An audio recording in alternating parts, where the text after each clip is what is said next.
Hola, buenos días. Feliz martes. Esto es La Esposa del César. Yo soy Michelle Levien. Y bueno, La Esposa del César, como saben, es el proyecto de Strainer para platicar de corrupción y de anticorrupción con palabras que todos podamos entender.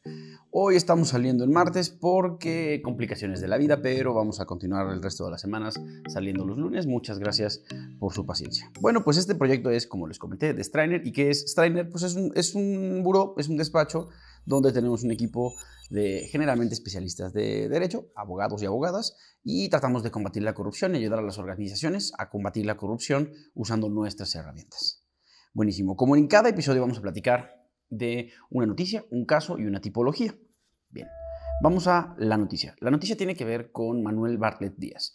En el transcurso de la semana pasada se hizo público un reportaje en el que presuntamente se adjudican a Manuel Bartlett Díaz distintas propiedades y no se puede acreditar de dónde vienen. Vamos un poquito para atrás. ¿Quién es este señor?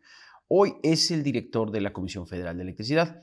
La Comisión Federal de Electricidad, para los que no lo tengan completamente claro, no lo recuerden perfectamente bien, no es exactamente una dependencia pública, es una empresa, pero esa empresa es propiedad del gobierno y la forma en la que se designan a las personas, en particular al director, obedece a la misma forma en la que se designan los cargos públicos y a los sistemas de derecho administrativo. Entonces, para todos los efectos, es un funcionario público. Ok. Antes de esto, Manuel Bartlett ha ocupado es una persona que se ha dedicado a las cuestiones políticas y al servicio público. Es más político que servidor público durante muchos años y ocupó cargos desde ser gobernador de Puebla, varias veces ser diputado federal, varias veces ser senador federal. En algún momento fue secretario de Estado. Es una persona que se ha dedicado a la función pública durante toda su vida, en un grado u otro, en un área u otra, en una división del gobierno u otra. ¿Cuál es la relevancia de la nota? Aparentemente le encuentran más de 20 casas y esas casas valen aproximadamente $800 millones. Este valor es estimado, también tiene que tomarse con cierta reserva. Si esto llegara a ser cierto y si esta persona tuviera todos estos inmuebles que valen esta cantidad de dinero, el mayor problema es que debe acreditar de dónde salen.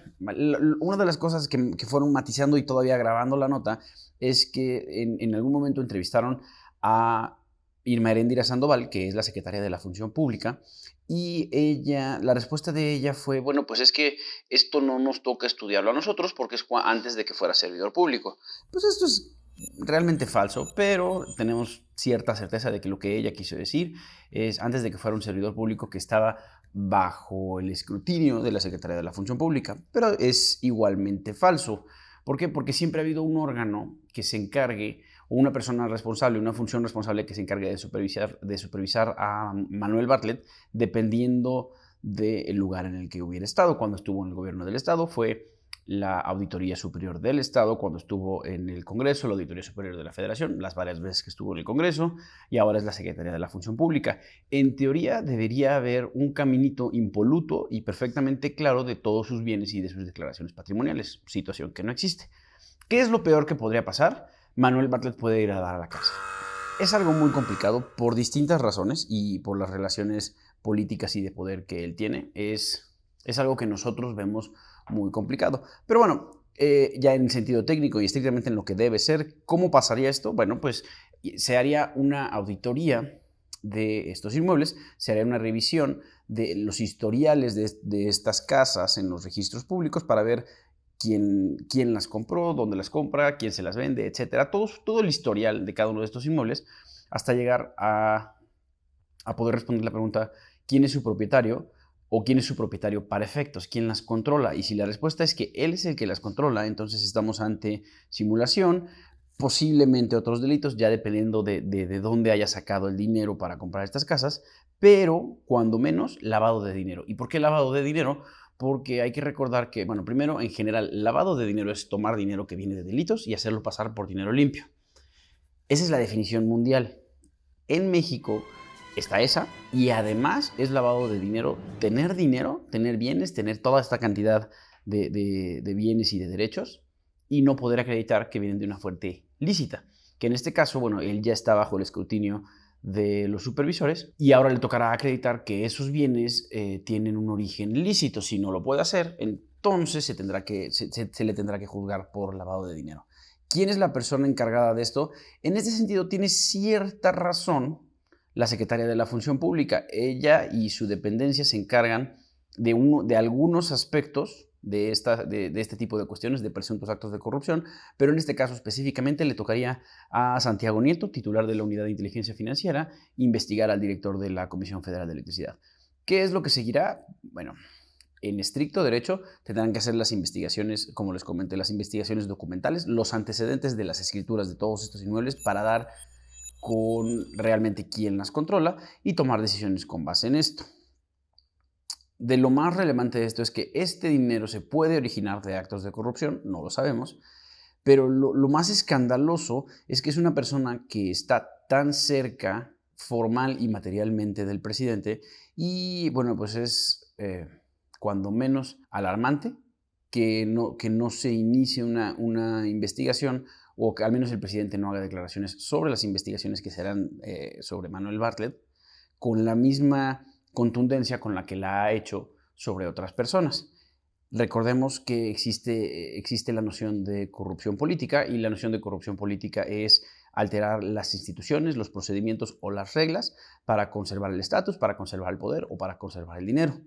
En este caso, el que Manuel Bartlett esté colocado en una posición tan cuestionable y que el presidente deliberadamente evada investigarlo, puede considerarse una forma de corrupción política. Perfectísimo. Vamos al caso.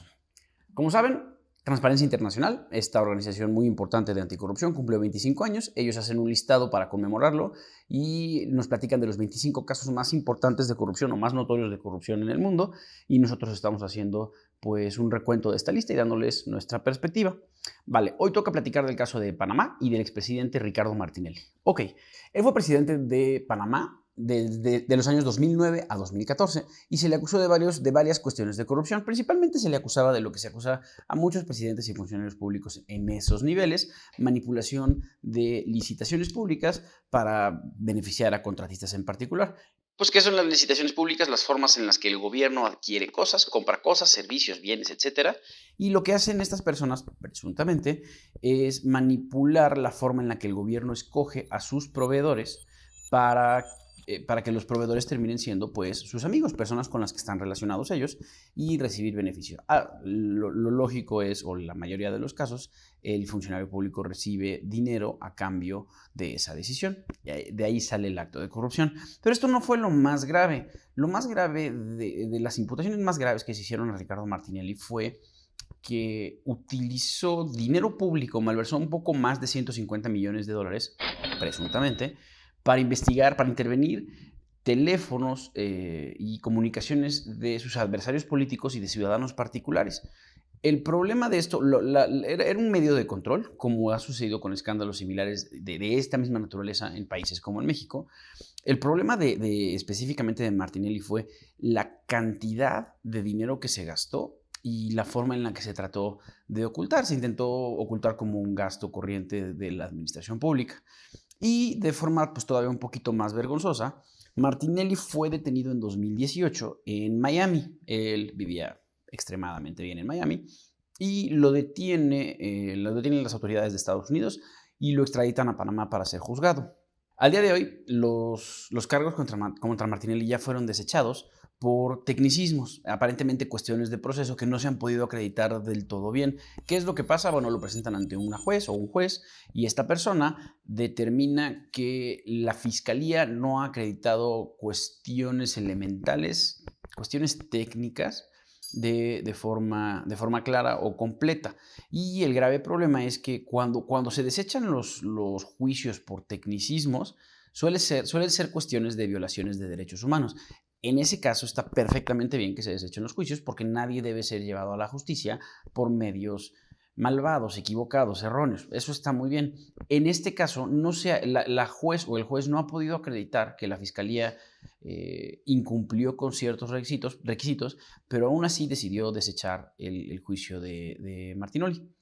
La fiscalía, bueno, pues al día de hoy se encuentra en el proceso de apelación, pero desafortunadamente uno de los grandes problemas de los que se acusaba el propio Martinelli era de influir indebidamente en el Poder Judicial Y bueno, esto puede ser una muestra de que efectivamente hasta ahí tenía extendidos sus tentáculos. Al día de hoy no se ha resuelto este asunto y se resolverá cuando se resuelva, entrará a los anales de la historia como una de las cuestiones de corrupción más grandes de Latinoamérica, particularmente por las cuestiones de violaciones de privacidad y por tratarse de un expresidente.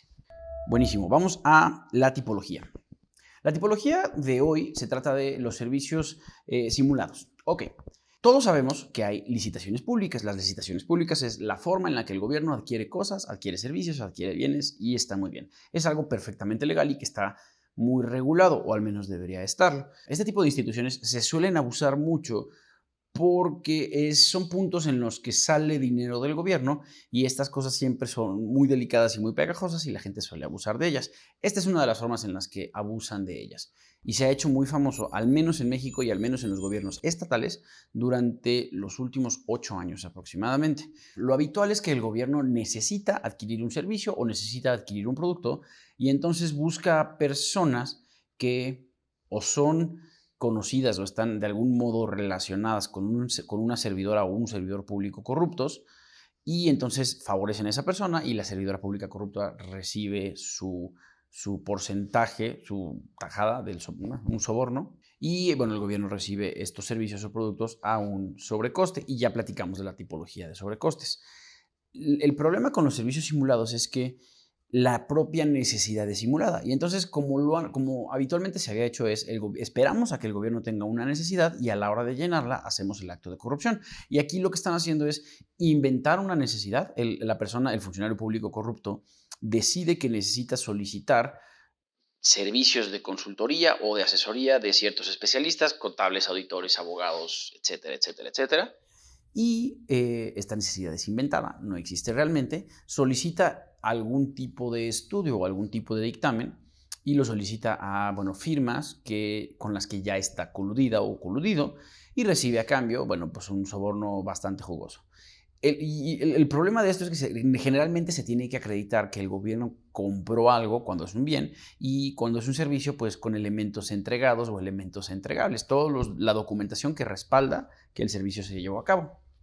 Y lo que se ha estado haciendo es que estas firmas consultoras que se dedican a actos de corrupción y a simular necesidades, simplemente descargan artículos de Wikipedia o descargan artículos de tanques de ideas como la OCDE o como del Fondo Monetario Internacional. En ciertos casos se toman la molestia de traducirlos, en ciertos otros no. Simplemente los copian, los pegan, les cambian la tipografía, le agregan algún tipo de logotipo y entregan este documento, que es de dominio público, al gobierno para cobrar a cambio de servicios que nunca se prestaron. Esto no sería tan grave si las cantidades no fueran tan escandalosas, pero, por ejemplo, se tiene documentado que en el estado mexicano de Puebla se han presentado estudios presuntamente como resultado de servicios y de asesorías prestadas, que son documentos generados por la OCDE, sencillamente se han traducido, se han entregado y documentos que se descargan de internet en formato de PDF se han vendido al gobierno del estado por más de $1 millón. Bueno, buenísimo. Pues eso es todo. Muchas gracias. Gracias por estar con nosotros, gracias por tenernos paciencia, por vernos en martes. Y yo los dejo como siempre pidiéndoles por favor que denuncien la corrupción, pero que lo hagan con mucho cuidado. Hay que alzar la voz. Si usted no sabe que lo que está viendo es un acto de corrupción o no sabe que está completamente seguro en su integridad, no haga nada, acérquese a una persona que le pueda ayudar. Con mucho gusto nos pueden escribir a info@strainer.mx directamente o pueden seguir las instrucciones que están en la página de internet strainer.mx para hacer denuncias a través de la red oscura de forma completamente anónima y segura. Y nosotros con mucho gusto les vamos a ayudar, pero ante todo primero su seguridad. Muchas gracias por estar con nosotros. Esto es La Esposa del César. Yo soy Michelle Levien y que tengan feliz martes.